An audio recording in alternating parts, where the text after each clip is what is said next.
कभी जमीन से बात की है ठाकुर?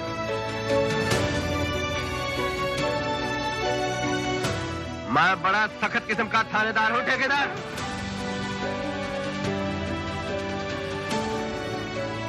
आज वो ऑर्डर आया है जिसका हर फौजी को इंतजार रहता है।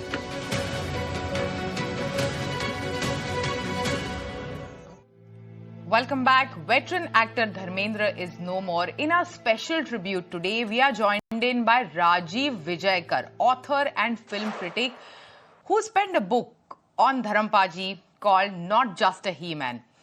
What a beautiful title, and welcome to ET now. Thank you. So in this book, you have, penned Dharmendra's journey from a small village in Punjab to a Bollywood legend. The whole journey is very inspiring and truly inspirational, in fact. And if you can tell us what struck you most about this particular, journey from a small village in Punjab to like a glamorous city like Mumbai, and his transformation to become this matinee idol. I think it was just his determination and passion which won the day.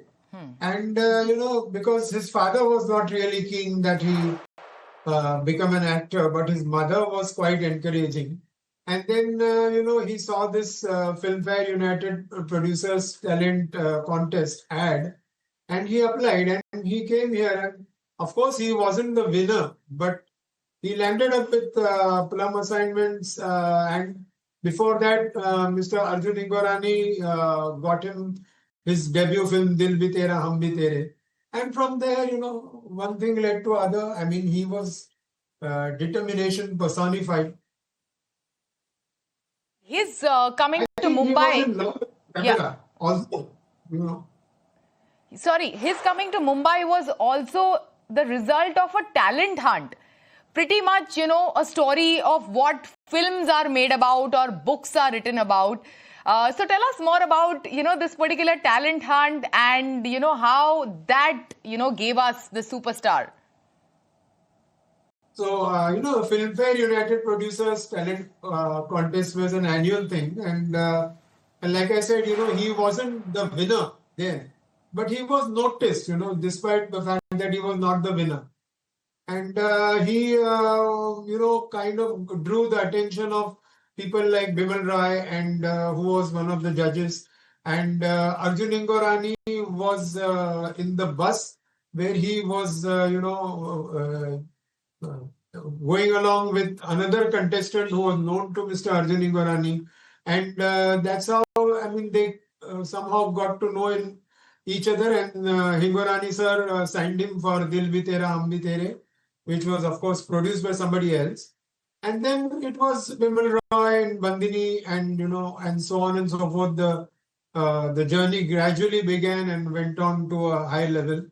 And we know that nothing was out of the way for Dharamji. He could play just about any role in any film, Mr. Ramesh Sippy has just said that he was ready to play secondary roles. Dil Bhi Tera, Hum Bhi Tere had Balraj Sahni as the main hero. And when Dharamji went for the premiere, he was not even recognized there. And he told me he had left halfway through the film. So, it was a typical struggle thing. And he just went on to become what he is.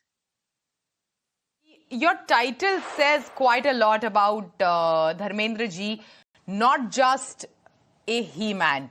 Yeah. What film or role do you believe, speaks volumes about his versatility as an actor? See, his versatility can be gauged by a whole lot of films that he did right from his early stages. Like, Fool or Patthar, nobody visualized him as a, hunk with a golden heart. And then there was a sensitive performances in films like Devar and Anupama, especially Anupama, which is one of my all-time favorite movies as it is. But Sharmila Tagore was the central figure, and he was playing her romantic interest. From his side rather. And this was one of his very sensitive portrayals. Hakikat, of course, was there, where he played a soldier. So right from the beginning, there were variations. Like there was Untold, where he's married off to an illiterate wife, and that film was a message film on education. There was a film like Shadi, which I haven't watched, which had Manoj Kumar as well. And there were, above all, there was Fool or Patthar, which is his breakthrough. And then we got a chain of blockbusters, whether it was Aaye Din Bahar Ke, which was a formula film, so to speak, or there was the espionage drama Aankhein, another espionage drama later, Yaqeen. And then we had a film like Jeevan Mrityu, where he played a humble executive who was, ill-treated by his colleagues, deceived by his colleagues, and he went on to take revenge. Mera Gaon Mera Desh, of course, which Dharamji always told me was the original of Sholay. He was in fact telling me why people, consider Sholay the remake or a adaptation of a foreign film when it was actually majorly inspired by Mera Gaon Mera Desh. There were a lot of similarities. Dharamveer, Gazab, where he played a double role, one a normal guy and the other a disfigured, ghost, physically challenged ghost, I should say, with deformed teeth, who was murdered and he comes to take revenge. I mean, there is no end to the variety he did. Politician, he was a slave in Razia Sultan. He played a slave. And politician, villager, village ka thakur, a policeman to a gunda, a doctor, a professor, as we saw in Chupke Chupke.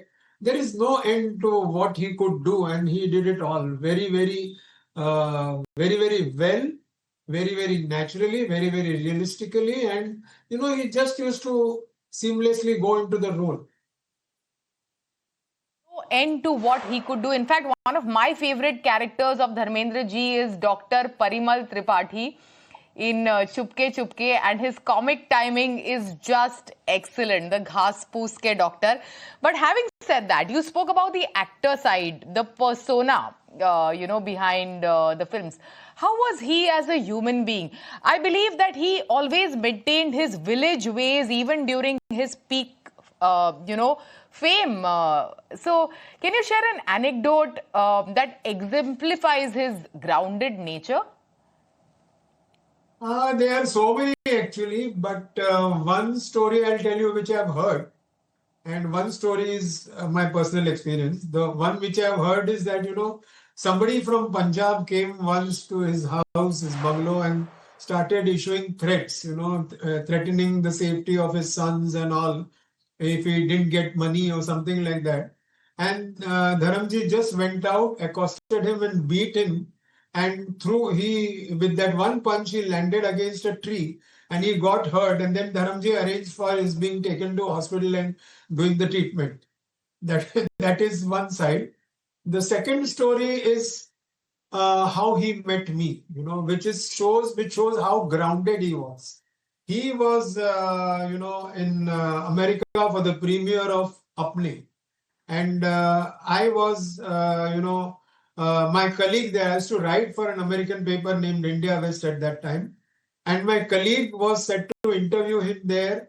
And she told me, please write an introduction because I don't know anything about Dharamji's work before Yaadon Ki Baaraat in 1973.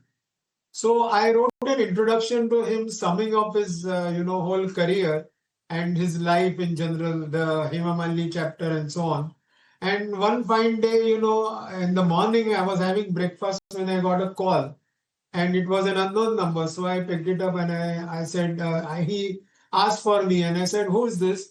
So he said, I'm Dharmendra. So, I suddenly realized it was his voice. And I said, Dharmendra, the actor? He laughed and he said, yes. So I became a little nervous. I wondered how he'd got my number. Because earlier, whenever I wanted to interview him, the publications would not, as a struggling journalist, I did not get support because he was at that phase not very saleable. His films had flopped. He was doing B-grade cinema. So I said, Dharamji, the actor, and he laughed and said, yes. But I was still nervous. I said, what can I do for you, sir?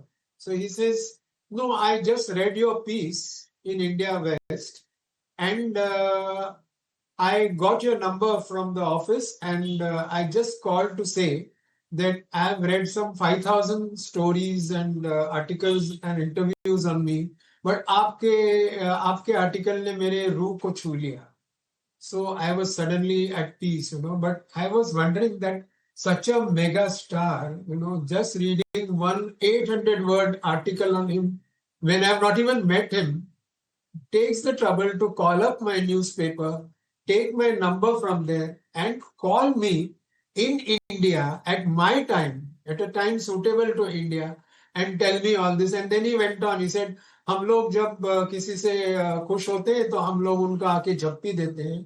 And then he gave me his private number, and he told me I'm in America for a few more months because he had some knee surgeries to be done. And then he said, मैं जब वापस आऊंगा तो आपको मैं झप्पी दूंगा और आपको मैं मिलूंगा. And after that, there was no trace of him for another few months. And then he called me on Diwali day. I think he was in Delhi at that time. He had not yet returned to Mumbai. And he just called me, he said, आपको और आपके family को happy Diwali करनी है, तो मैंने phone किया आपको. This was, the degree of actual humility and humanity which this man showed, His poems also, he gave me a whole selection of his poems for use in my book. And his poems also reflected that side of Dharamji, that his personal stances, his personal experiences, life's truisms. Like one, he told me there was this two-liner, I don't remember the poem, but he said, that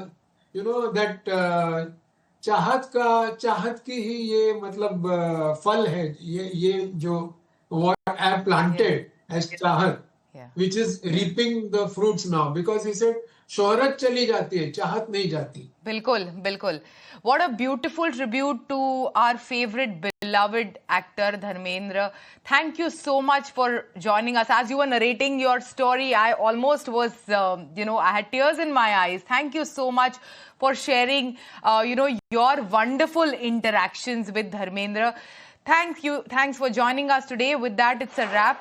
Goodbye. I